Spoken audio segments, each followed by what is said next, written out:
उपासक की अंतर्दृष्टि कब आती है?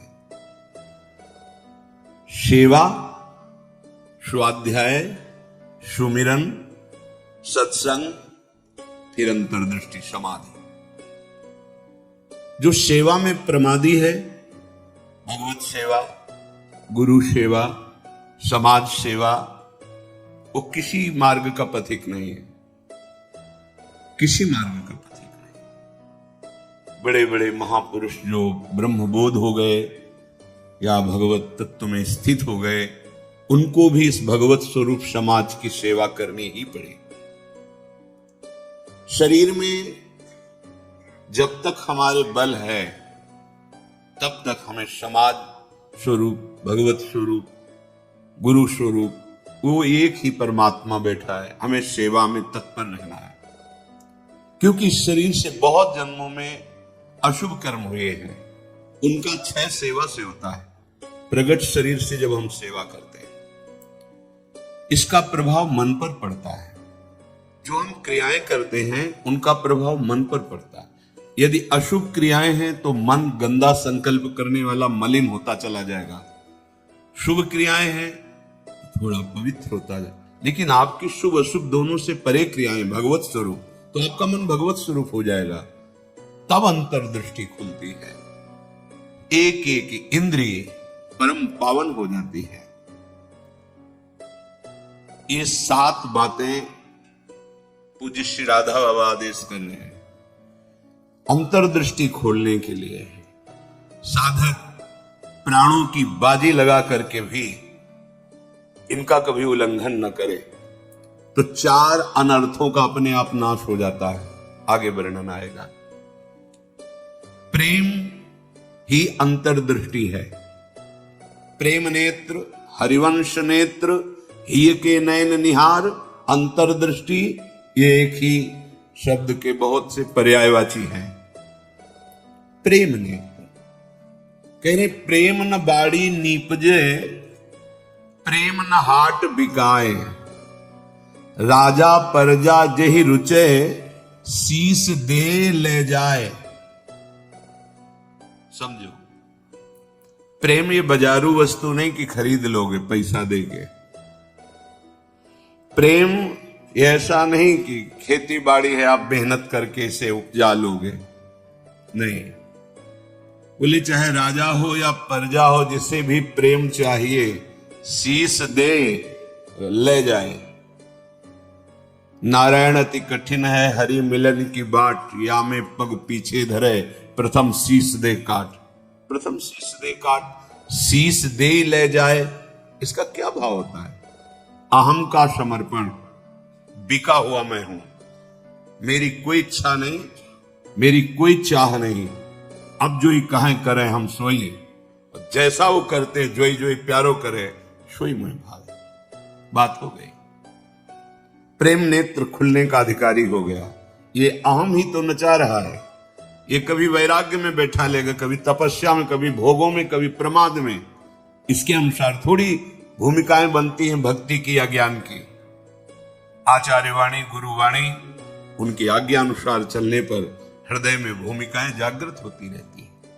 ये अहंकारी देहाभिमानी सुधरना ही नहीं चाहता, मनमानी आचरण करना चाहता है। मनमानी आचरणों से ही तो आज तक हम विमुख रहे, सुख से, शांति से, भगवदानंद से।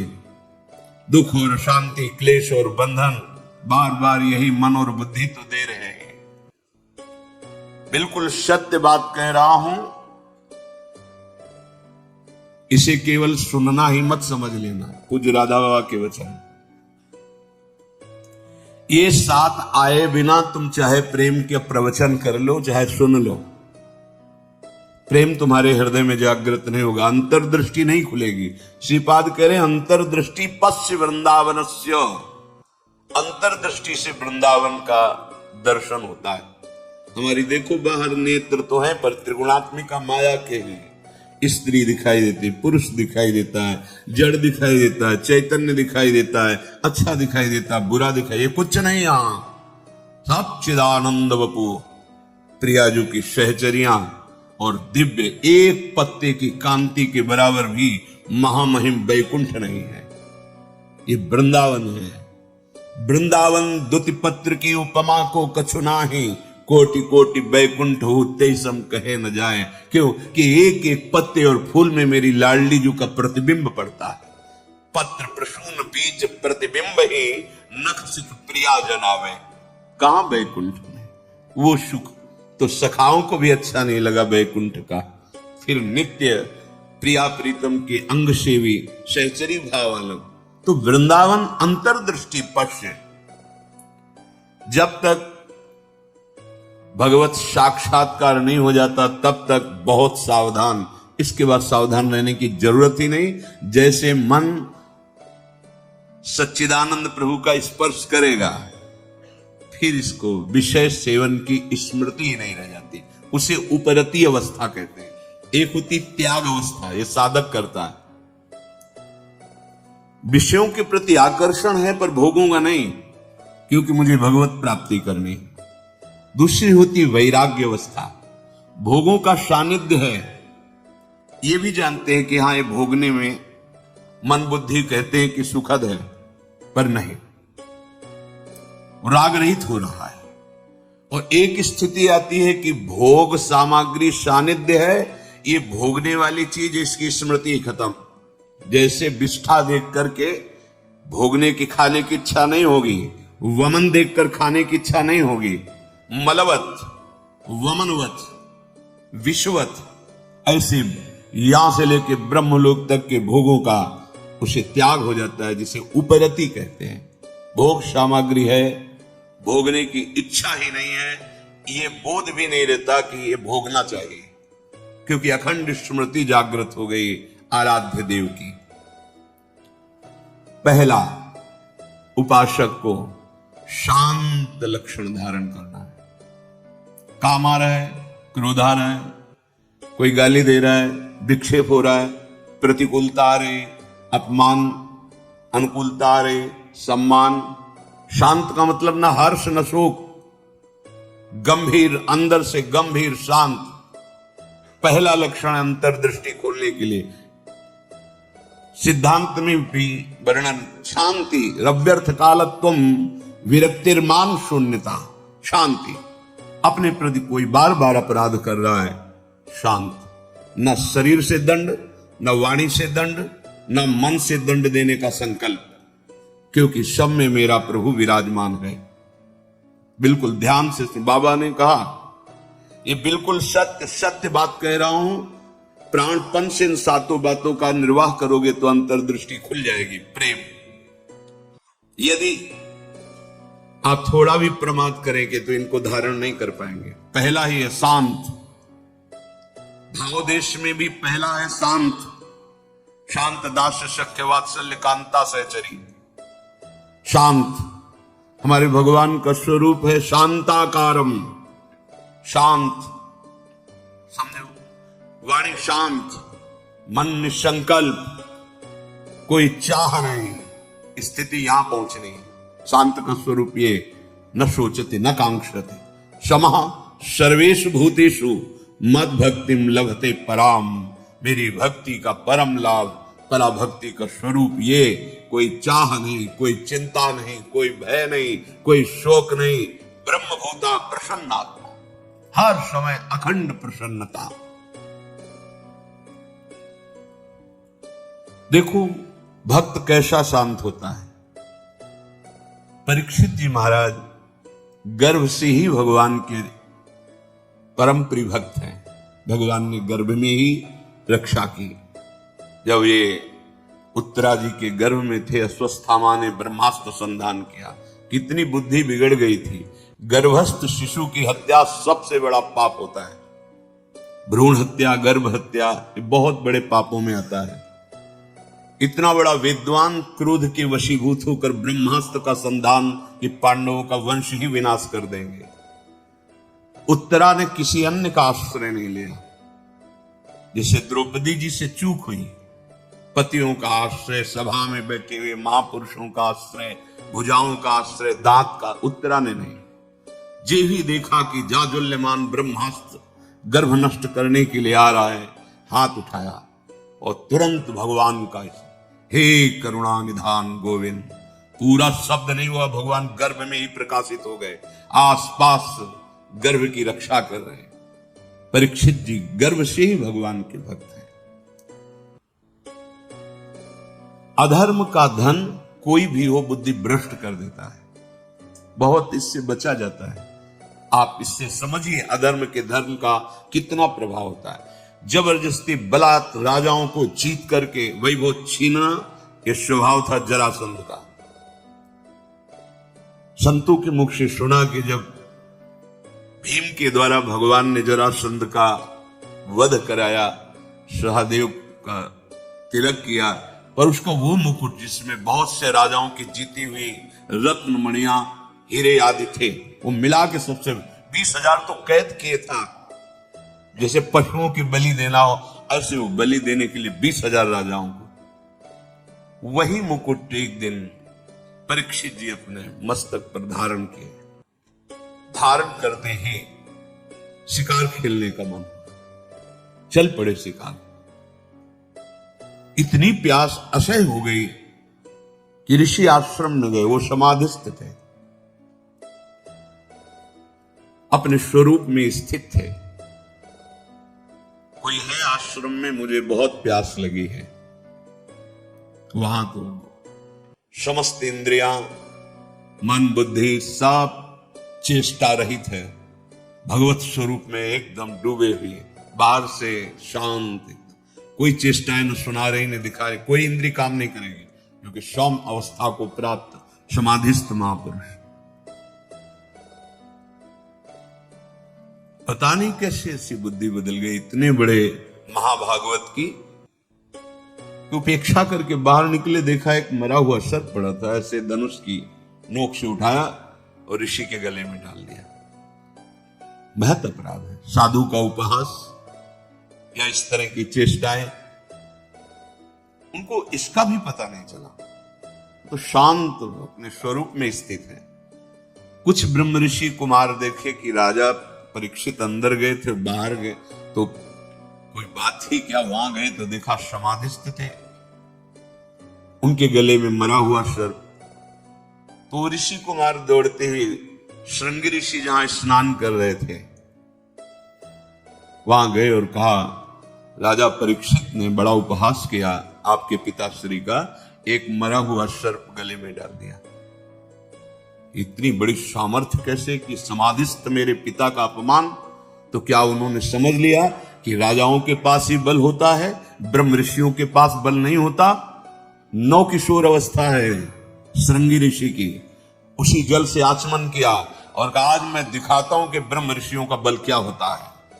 इसने मरा हुआ सर्प मेरे पिता के गले में डालकर एक ब्रह्म ऋषि का अपमान किया। मैं साथ देता हूं, आज के 7वें दिन तक्षक सर्प इसे डसेगा और कोई त्रिभुवन में नहीं बचा पाएगा। ऐसा ही और दौड़ करके आए और पिता के गले में लग गए। जब वो बहुत देर लिपट के रोए, धीरे धीरे वृत्ति बाहर आई। क्या हुआ, क्यों रो रहे हो? उनका, ये परीक्षित आए हुए थे और आपके गले में मरा हुआ सर्प डाला, आपका अपमान किया। नहीं नहीं, देखो इसमें क्या अपमान होता है? गलती तो हमसे हुई, राजा भगवान का स्वरूप होता है। वो आए थे आश्रम में, अर्घपाद आदि देते, उनको जल पिलाते, उनकी सेवा करते, वो हमारे संपूर्ण प्रजा का शासन करते हैं, सेवा करते हैं, रक्षा करते हैं। हमसे गलती हो गई, रोना नहीं चाहिए। तब किसी ऋषि कुमार ने कहा, ये रोए ही नहीं है, इन्होंने शाप भी दे दिया है। नहीं नहीं, निरपराध राजा को शाप कैसे दे दिया? क्या शाप? 7 दिन में तक्षक काटे। गजब कर दिया तुमने। अरे हमसे पूछ तो लेते। अब ब्रह्म वाक्य हैं, इतने बड़े ब्रह्म ऋषि वो भी नहीं काट सकते। अपने शिष्यों को भेजा जाओ और परीक्षित को सूचना दे दो, कोई उपाय कर लो अपने परम कल्याण का। 7 दिन में तक्षक सर्प आएगा और डसेगा।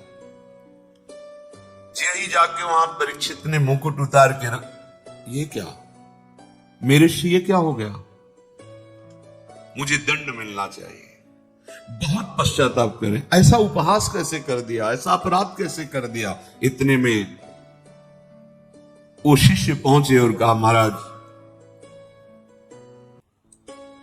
आपने जो गले में सर्प डाला, बालक होने के कारण श्रृंगी ऋषि ने आपको शाप दे दिया है। निश्चित आपको 7वें दिन महाभयंकर विषधारी तक्षक आएगा और डसेगा, आपको कोई नहीं बचा सकता। आप उपाय कर लीजिए भगवत प्राप्ति का। बहुत हृदय शीतल हुआ, वर्णन है, एकदम हृदय में शीतलता हुई, प्राश्चित हो गया। तत्काल सर्वस्व का त्याग, सम्राट पद पर जन्मेजय का तिलक और गंगा के किनारे 7 दिन तक भगवान सुखदेव जी के द्वारा गाई हुई भगवत चर्चा श्रवण की और बीच में प्रार्थना की थी कि भगवान आप चिंता मत कीजिए, ये भूख और प्यास मुझे अब परास्त नहीं कर सकती।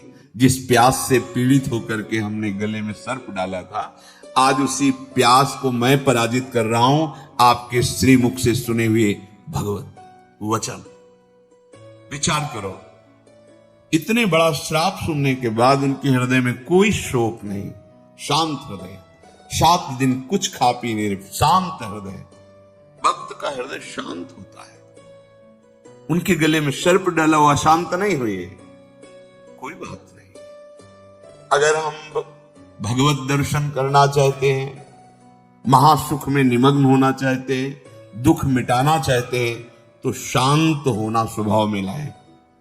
अशांत स्वभाव नहीं, अशांत से कुता सुखम। अशांति अगर हृदय में होगी तो बहुत पाप बन जाएंगे, कड़ुआ बोलोगे, गंदे आचरण बन जाएंगे, हिंसादि दोष भी उत्पन्न हो सकते हैं। इसलिए पहला अंतर्दृष्टि खोलने के लिए शांत, हमारा भाव भी पहला शांत भाव। ये मार्ग का पथिक भी शांत मार्ग का पथिक है। शांत शब्द को पकड़ो, अशांति अंदर से है, दबा लो। नाम जब कर रहे हो ये सब मिट जाएगी। बाहर से तुम्हें पहले शांति लानी, बाहर की क्रियाओं में किसी भी तरह से किसी द्वंद्व में तुम्हें अशांत नहीं होना है। वो तभी हो सकता है जब आप लक्ष्य बना लियो भगवत प्राप्ति, तभी सह सकते हो, कोई बात नहीं। भगवान इसकी बुद्धि में बैठ करके हमारे को सहनशीलता सिखा रहे हैं, इसीलिए निंदा कर रहा है, अपमान कर रहा है, अवहेलना कर रहा है। भगवान के द्वारा प्रेरित है या कोई कर्म हमारा क्षय हो रहा है, शांत। दूसरा है आराध्य देव के भजन के सिवा कोई भी एक क्षण व्यर्थ न जाने पावे। अव्यर्थ कालत्वम, कबहू काल वृथा नहीं जाए। सेवक जी महाराज पकड़ो, अंतर्दृष्टि प्राप्त महापुरुष ही जीवन मुक्त कहा जाता है। पकड़ो, कोई भी क्षण भजन के बिना ना जाए। शरीर से सेवा हो रही और अंदर ही अंदर नाम जब चल रहा है, प्रभु के लीला रस से भरे हुए पद गुनगुना, कितना सहज सरल भगवदानंद प्रदान करने का हमें साधन मिल गया गुरु कृपा से। सेवक शरण सदा रहे, अनत नहीं विश्राम। कै वाणी हरिवंश की, कै हरिवंश नाम। या तो नाम मंत्र चल रहा है और या वाणी जी गुनगुना रहे हैं। एक क्षण भी न जाए, देखो प्रयास करो। गुरु कृपा बल में ऐसी सामर्थ्य, अहंकार में नहीं। एक क्षण भी भजन के बिना ना जाए, अंतर्दृष्टि तभी खुलेगी। तीसरा, ये विश्वास कर लो, शांत रहकर अपने कर्म करो। शांत रहने के फायदे। शांति का महत्व हमारे जीवन में असीमित है। जीवन में हर किसी को सफलता, सुख और संतोष प्राप्त करने के लिए एक शांत और संयमित मानसिकता की आवश्यकता होती है। शांत रहकर कार्य करने से न केवल हमारे जीवन की गुणवत्ता में सुधार होता है, बल्कि हमारे आसपास के माहौल पर भी सकारात्मक प्रभाव पड़ता है। ये लेख आपको शांत रहने के महत्व और इसके फायदे समझाएगा और इसे जीवन में कैसे अपनाया जाए इसके उपाय बताएगा। शांत रहने का महत्व। शांत रहना आत्म नियंत्रण का प्रतीक है। ये हमारी भावनाओं, विचारों और कार्यों को संतुलित करता है। जब हम शांत होते हैं तो हमारी निर्णय लेने की क्षमता बेहतर होती है, जिससे हमें सही और गलत का फर्क समझने में मदद मिलती है। भगवद गीता में भगवान श्री कृष्ण ने कहा है, योगस्थ कुरु कर्माणि संग त्यक्त्वा धनंजय, अर्थात योग के माध्यम से संतुलन बनाए रखते हुए अपने कर्तव्यों का पालन करो। शांत रहना इसी संतुलन को दर्शाता है। शांत रहने के फायदे। 1. तनाव कम होता है। आज के व्यस्त जीवन में तनाव एक आम समस्या बन गया है। शांत रहकर तनावपूर्ण परिस्थितियों का सामना आसान हो जाता है। जब मन शांत होता है तो आप अधिक सटीकता से सोच सकते हैं और समस्याओं का समाधान पा सकते हैं। स्वास्थ्य में सुधार। शांत रहने से शारीरिक और मानसिक स्वास्थ्य बेहतर होता है। यह हृदय की धड़कन को नियंत्रित करता है, रक्तचाप को स्थिर रखता है और इम्यून सिस्टम को मजबूत करता है। संबंधों में मधुरता। शांत व्यक्ति अपने आस-पास के लोगों के साथ अच्छे संबंध स्थापित कर सकता है। वह तर्क वितर्क से बचता है और दूसरों की भावनाओं का सम्मान करता है। इससे रिश्ते मजबूत और मधुर होते हैं। निर्णय क्षमता में वृद्धि। शांत चित्त व्यक्ति अपनी सोचने समझने की शक्ति को बढ़ा सकता है। जब आप किसी भी परिस्थिति में भावुक या गुस्से में नहीं होते तो आपके निर्णय अधिक प्रभावी होते हैं। बाय आध्यात्मिक उन्नति।